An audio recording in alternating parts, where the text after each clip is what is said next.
સમાચાર ભરૂચમાંથી સામે આવ્યા છે કે જ્યાં દબાણ હટાવ ઝુંબેશ હાથ ધરવામાં આવી છે। એક ધાર્મિક સ્થળ પર બુલડોઝર ફેરવીને કાર્યવાહી કરવામાં આવી। ઝઘડિયાના ગોવાલી ગામે વિવાદિત સ્થાન તોડી પાડવામાં આવ્યું। ઝઘડિયા વહીવટીતંત્ર દ્વારા હાથ ધરાઈ કાર્યવાહી। બાલાપીર દરગાહના ગેરકાયદે બાંધકામને જમીનદોસ્ત કરવામાં આવ્યું હતું।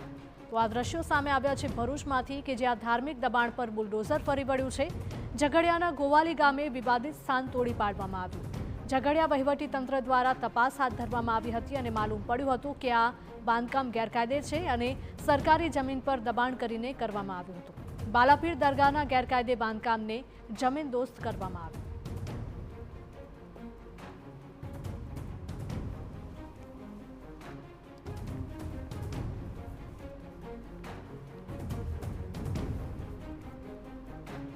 સંવાદદાતા અંકિત જોડાયા છે ફોન લાઈન પર। અંકિત, જણાવશો કે આ ઘટના ભરૂચમાંથી સામે આવી છે કે જ્યાં ગેરકાયદેસર બાંધકામ બાંધવામાં આવ્યું હતું, ધાર્મિક સ્થાન બંધાયું હતું, જેના ઉપર બુલડોઝરથી કાર્યવાહી કરાઈ છે। જી અંકિત।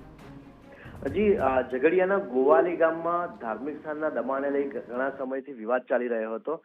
ગૌચરની જમીનમાં આ બાંધકામ ઊભું કરાયો હોવાને મામલે બે પક્ષો સામસામે આવ્યા હતા, જ્યારે તંત્રએ પણ તપાસ શરૂ કરી હતી। તમામ કાયદાકીય કાર્યવાહી અને વહીવટીતંત્રની તપાસ બાદ આ બાંધકામ ગેરકાયદેસર હોવાનું સામે આવતા ઝઘડિયાના મામલતદાર સહિતની ટુકડીની હાજરીમાં આ જે ગેરકાયદેસર બાંધકામ હતું તેને તોડી પડાયું છે। જી અંકિત, માહિતી બદલ આપનો આભાર।